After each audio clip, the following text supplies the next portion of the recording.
Welcome back, viewers, to another Heads Up podcast with the GOAT and Neil Davis, talking you through this weekend's action on the racetrack, on the sporting field, etc. Good afternoon to you, Neil. It's Friday afternoon. You're looking forward to another big old day.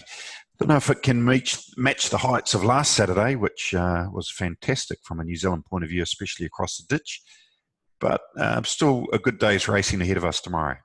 Yeah, sure is. And plus we've got a fine day forecast, decent crowd, really good horses, 10 races, and some good form to try and work out the winners. Always a tough day of punting, but if you can sort out 2 or 3 and have a good crack at those, you can have a good day. But yeah, looking back at last week, you asked me last week, out of what Probabeel, Tiakau Shark and Catalyst, what would you go for?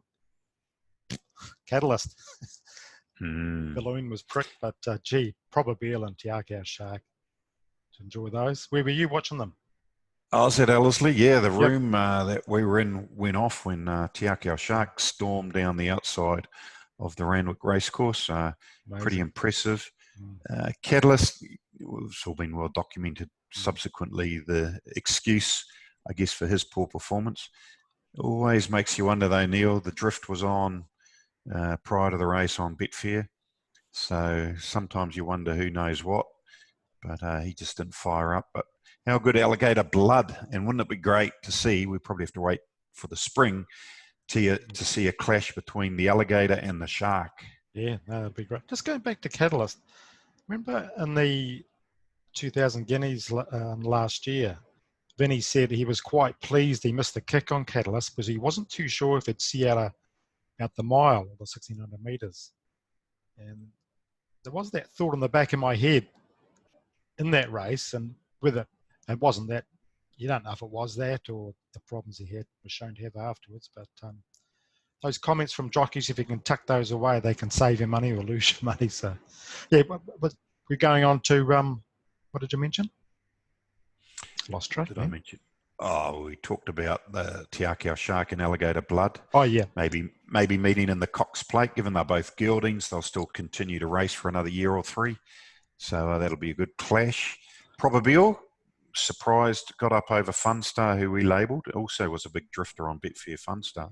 Yeah, but, yeah. Good ride, Opie. Don't know if many other jockeys would have won on Probabeel. She didn't get all favours during the run, but got it to the outside just in time and flashed down the outside to get up. Yeah, no, I think I was like most. I was on here and coming into the straight, I thought, no, can't win this. But you know how good she is and what she can do. I think it was 70 or 80 to 1 in live betting, Probabeel. Only for a few dollars, but still. Yeah. So that was the highlights in Australia, obviously. Derby Day, New Zealand, Ellerslie. And just shows you, Neil, when a race is truly run and there's a strong, genuine pace, the best horses invariably rise to the top. And those 3, well, and then Scorp's late, but those 4 cleared out on the rest of them and were panels ahead of them and went down to the wire. But Sherwood Forest, the superior stayer on the day, getting the chocolates over the 2 favourites and Scorp. So well done to the team there. You'll be pleased to know, Neil, I was invited to the after party, but I did decline because I thought that might not be very wise on my liver, so to speak. But well done to Matt and Di, friends who bred and part-owned Sherwood Forest. Yes, you've got to pace yourself, don't you? And just looking back on the sectionals, they averaged 12.32 seconds per 200 metres to the 600 metre mark, which is well above average, faster than average. So it's set up for a really good time and a good tough stayer like Sherwood Forest. And he was just too good. The 3 of them were down to it, and just his extra strength and power and great training by Tony Pike got it home. So terrific race. That's the way you want to see them coming to the turn, don't you? 2 or 3 of them about to go hammers and tongs. It's great. Right, on to tomorrow. Got a couple of good races. Bonecrusher. Yeah, we do it all again tomorrow at Ellerslie. We'll start with our preview tomorrow of the Bonecrusher New Zealand Stakes Race 8 on the card. And scrolling through the market here, Neil, we've got Avantage currently, the $4.20 favourite, ahead of Rock on Wood, $4.80, Sapira $5. Your thoughts on the Bonecrusher? Well, there's going to be you think, a decent tempo with Justin Mays. He should work his way to the front. He's got no chance off the pace, so I can see him leading and setting up a decent tempo. And I really do feel, Rock on Wood, he does get his chance. And he should have won at Trentham. He would have won at Trentham easily if he'd got out or got a decent run. And Te Rāpe just got too far back. Had the best closing 600 metres again and 200 metres. And I just think with a clear run, he's primed. He goes well with a gap between races. He's drawn 6. I can see him getting about 6th or 7th outer, getting out in the straight. And with that acceleration, he's just a really good horse. And I think this is his chance to get home for us. I've been on him in his last 2 starts, so third time lucky maybe. What do you think? Nah, I'm jumping off the Rock on Wood Jumping camp. ship, eh? Okay. Well, first time at Ellerslie. Yeah. I think it'll be okay. I think it'll be okay because he gets his head down, he settles well. You don't know until the day. But, yeah. Well, you're sticking with Rock on Wood because you've been on him the last couple of starts. I'm sticking with a horse that let me down last start at Otaki, and that's number 10, Rondinella. The bookies have drifted her like you wouldn't believe. I think she's about a $5 shot at Otaki. She's now a $15 shot. A couple extra horses, obviously, in the race, but I'm prepared to forgive her that run. The step up to 2,000 should suit her more than the 1,600-metre trip from a fortnight ago. Did run third in this race last year, but behind a couple of handy horses in Melody Bell and Dan Stan's Dance. I'm prepared to forgive her from the good gate. Rondinella at $15 for me, but very good field. So it is. Yeah. Hey, the way the Tiakau stable's going, you'd have to consider Avantage and Prise de Feu, and obviously Sapira. A bit of confidence in that camp too, just quietly. So you'd want to see what mood Sapira turns up to Ellerslie Racecourse in, because we know we did get burnt in the Captain Cook Stakes at Trentham when she didn't like something, probably the wind, and never really raised a gallop, running 4th, I think, that day. So just wait and see what mood she's in, but she's a high-class animal as well. Good field, though, isn't it, Neil? It is, yeah. I think Superior is the main danger. Avantage, there was a query over the mole last start for her from the stable, but she did run it out well. But this is a step up again in class. She's drawn 1, which will help. But I think at the decent tempo should be found out by Rock on Wood and Superior over the last 100 metres. So I think those are the 2 to be on. But, it could lead into the big races, isn't it, really? The Auckland Cup, the Barfoot and Thompson Auckland Cup, 3,200. What do we got as favourite? We got a $5. Platinum Vader, I think. Platinum Invader, sorry. 360, of course. Yep. Platinum Invader, flashing red light on its head with its run in the Avondale Cup, finishing 2nd, 3rd in the Derby last year on the course, and of course winning the City of Auckland Cup on New Year's Day. Yep. So a lot of ticks in its boxes, Neil. You think the step from that sort of 2,400 metres up to the ultimate staying trip won't be a problem, or you're looking a bit outside the square? It's a bit like the Derby last week, wasn't it? You don't know until they actually strike that distance, and that's the query for me. $3.50 is just a bit too short. He's a really good horse, comes in nicely at the weights, but the horse that comes in better at the weights has to be number 1, Zero. Kieran Maher and David Eustace, 2nd on the table in Australia for training, really, and a really good strike rate, 1 in 5, and that's because they place their horses really well. Now, they won a win over here. He won the, I think it was the Queensland Cup, went round, 800 metres to go, led and just took off, killed them. And he's won 3 2-mile races and placed in the other one from 4 starts. So 56 kgs against horses that have been going around here for a while. Nothing too flashy to be scared of. I thought, $5.50, I think it is. It's a great each way bet. Got to be tough. Jason Waddell, what are you going for? Yeah, just looking at his record, he won the Queensland Cup in June, and then he won the Sandown Cup in November. beating Etar James. Yeah. Yeah, he did beat Etar James and meets Etar James on similar weight scale. But yeah, funny you mentioned Etar James because that's the horse I quite like right down the bottom. Thought it was a good grinding run in the Avondale Cup and dropped 6 kilos or 5.5 kilos, I think it is, on that performance.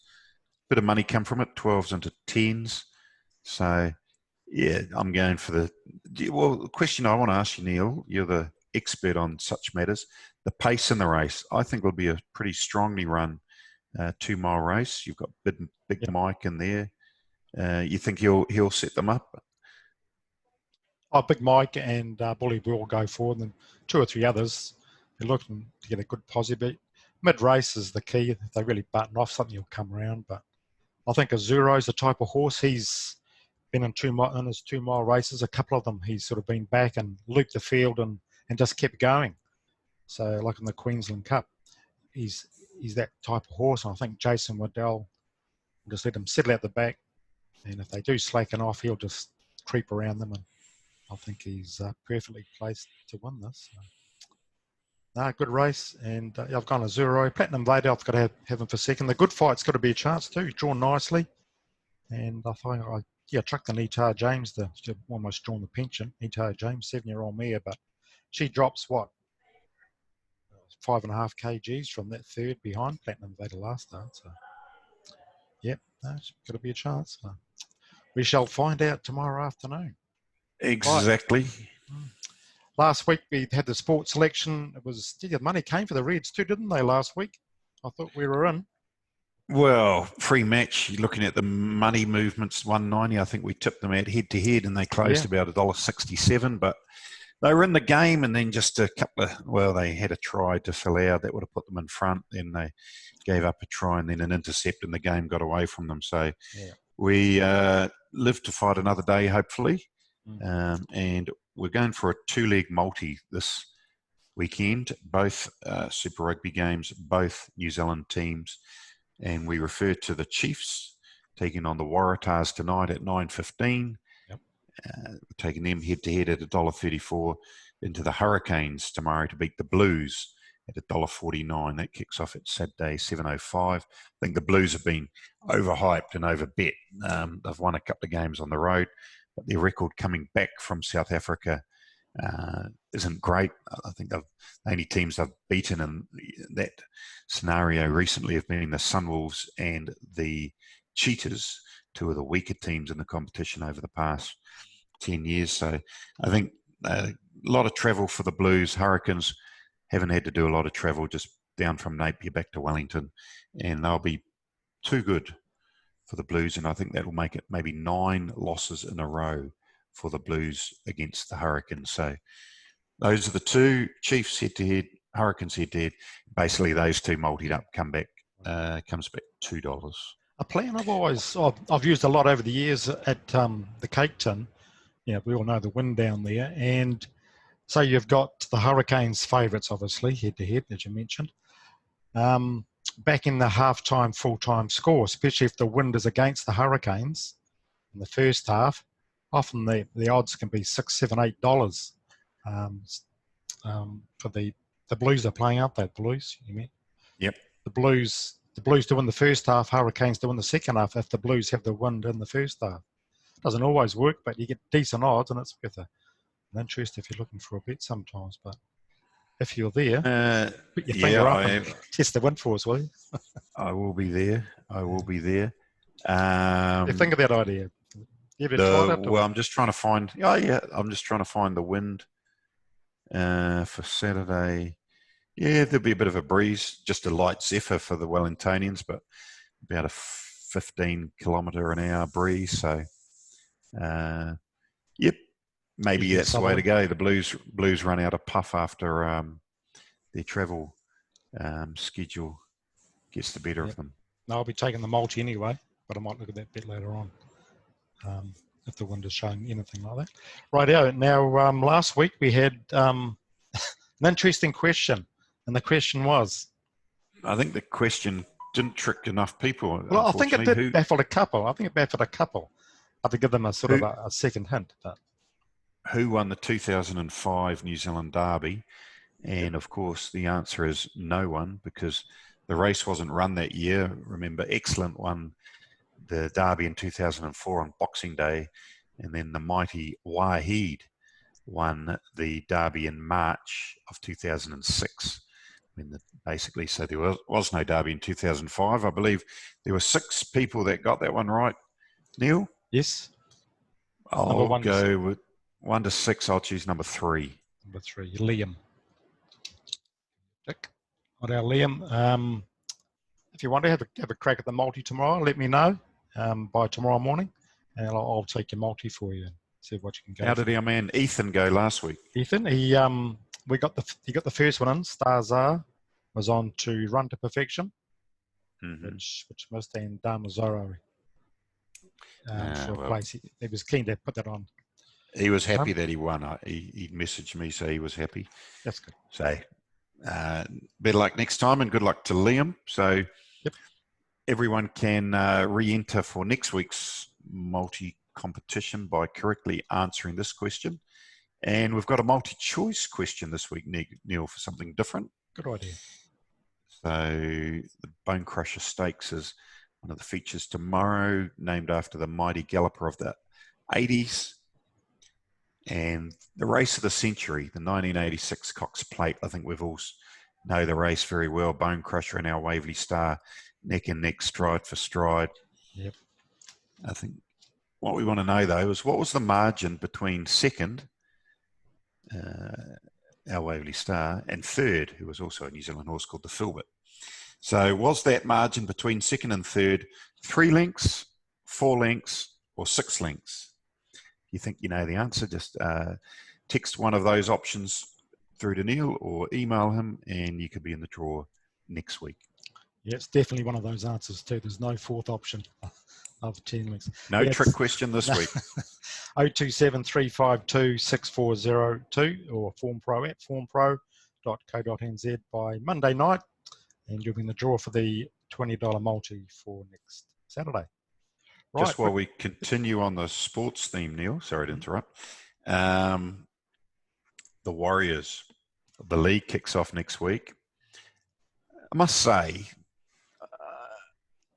I'm more of a rugby person than a league person, but I'm looking forward to the league more than I look forward to the start of the rugby, because we've gone basically 6 months without league. We go about 6 weeks without rugby, it seems. And there's something to looking forward to something when you haven't had it for a while. And I think that's where league does have a bit of a head start over rugby in that regard. So, but you've got a comment, or have you got an early bet perhaps on, dare I say it, the wooden spoon market? Let's see if I can bring that market up. Yeah, no, I watched the Warriors play the Melbourne Storm. Highlights most of the game that last week, and gee, the way they played, I just can't see them getting anywhere near the top 8 the way they played. First half was okay. Second half, very, very average. Showed no inclination of any evidence that they're going to string some games together. So wooden spooners for me. That often, most years we go on, the top 8 chance. Maybe this year we go in thinking like this, and they surprise us. So hopefully they do. $6. $6 wooden spoon. $6.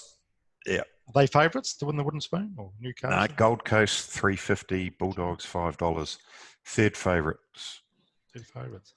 I've got a. I'm pretty confident this year on the NRL. I've been doing a bit of study, talking to a few people.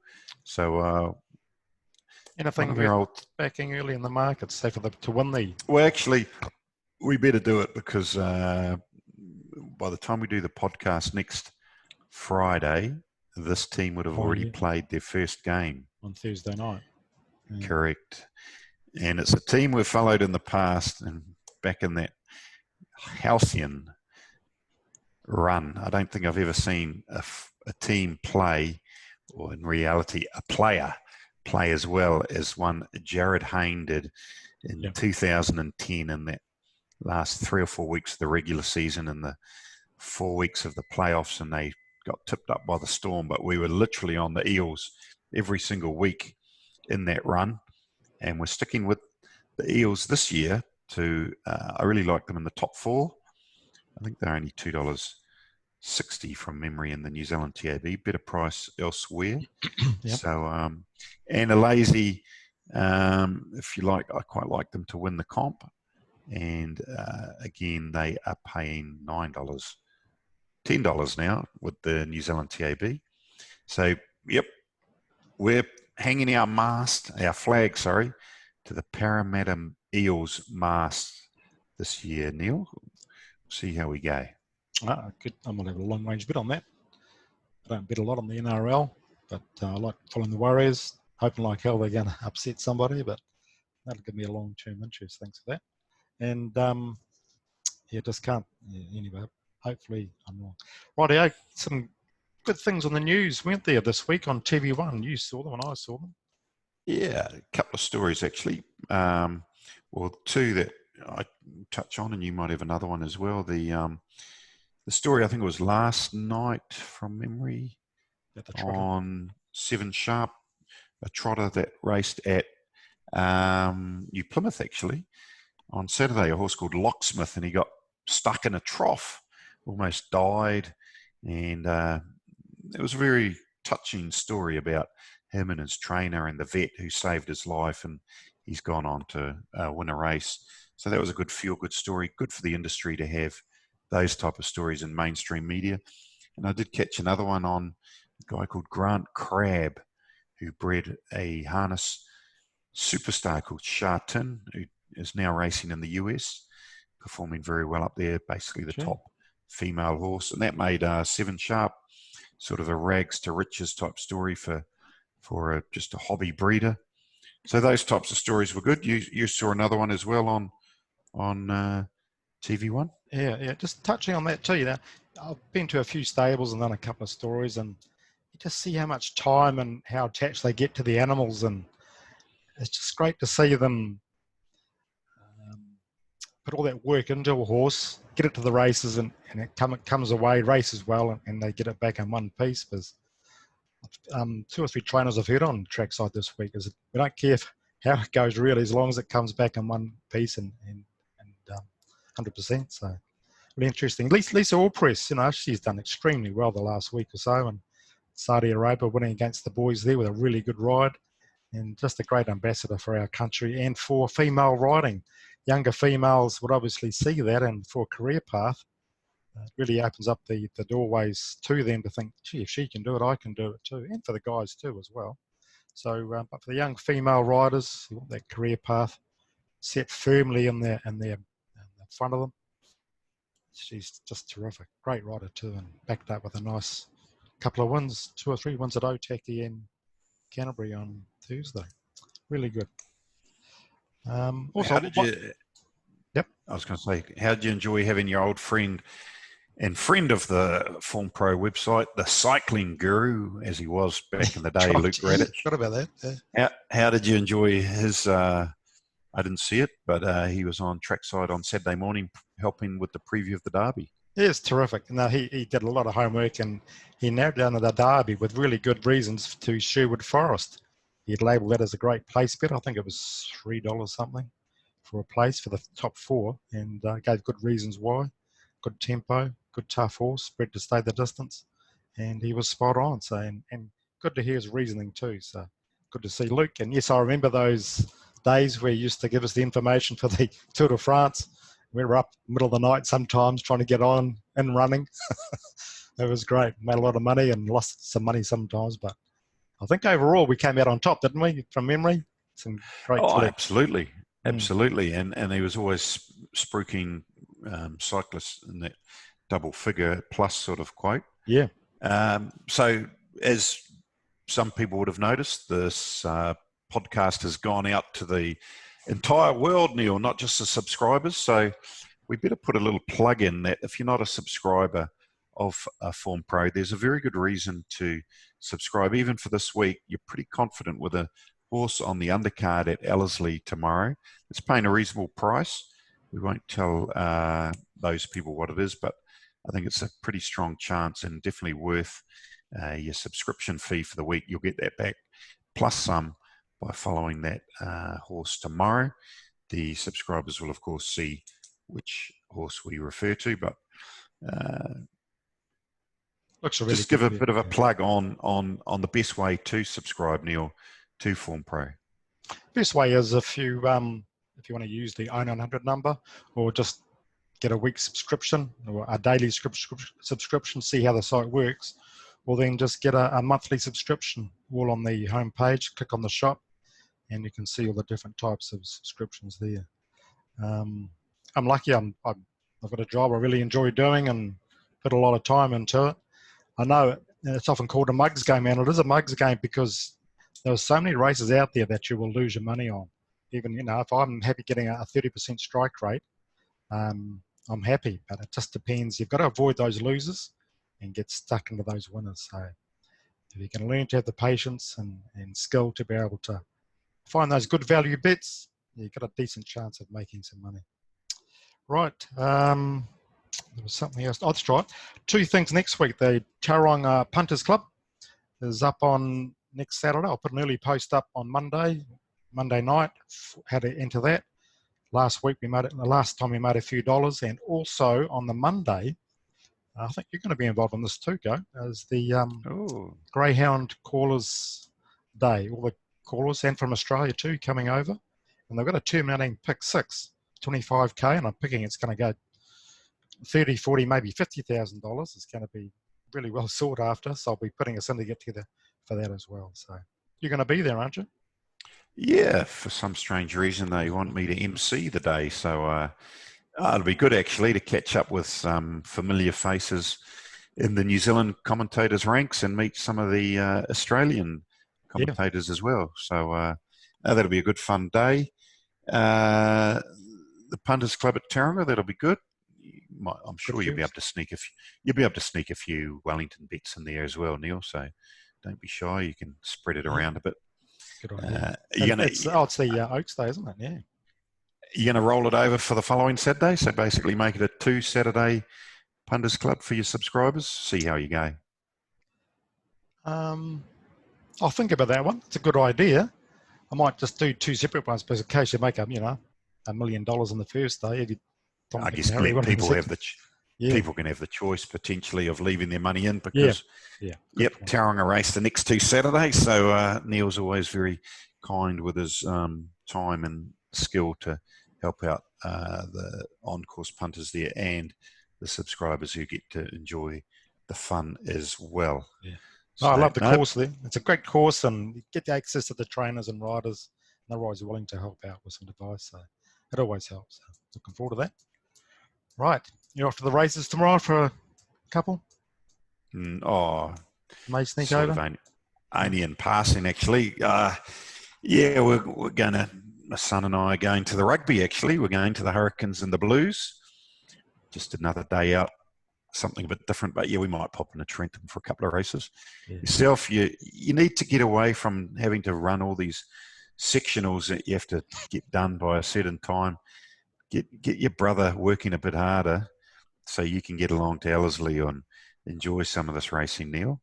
Yeah, I'm working on that. So, that's the plan. So just got to do it, don't I? Yeah. Shut it down. Yeah. Tell Mark to, if you get him working harder on the sectionals, he'll have less time to spend backing the Warriors. That's right, and save himself some money and make himself some money anyway. Exactly. It's a two-edged sword. He'll be watching too. So, okay. Right, we'll catch up next week. Good punting, everybody, and looking forward to some great racing tomorrow.